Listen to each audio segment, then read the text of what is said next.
This morning, a migrant and refugee caravan on the road on the edge of Europe. Hundreds of people in Belarus make their way to the border with Poland. Their ultimate destination, the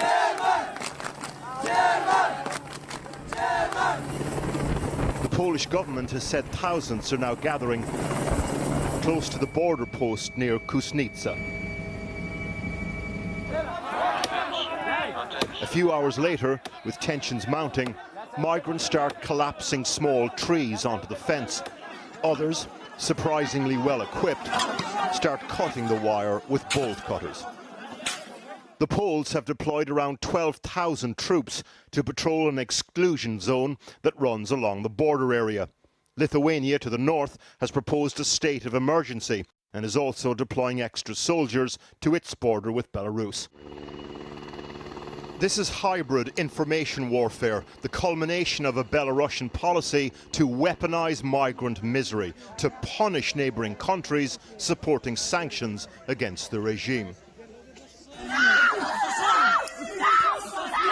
Take this family, literally stuck between Belarusian forces in balaclavas, pushing them one way, and Polish soldiers on the other side of the fence, trying to stop them.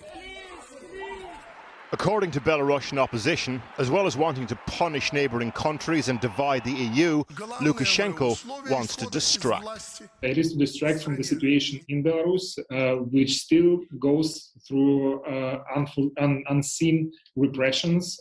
For 15 months already, Belarus lives through the crackdown, through violence, repression, lawlessness and impunity.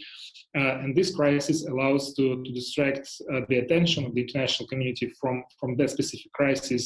And this is how Lukashenko is doing it. We got an invitation like tourism for 7 days.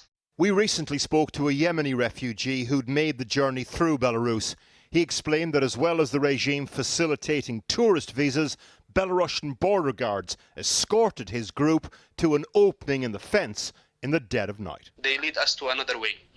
And they told us, make sure you don't come back. Poland is in something of a bind here. It can't give in to pressure from Lukashenko and wants to flex its muscles when it comes to its hard line on immigration. At the same time, the country has obligations to treat people humanely, which could become more difficult. Tonight, for example, reports of gunshots on the Belarusian side.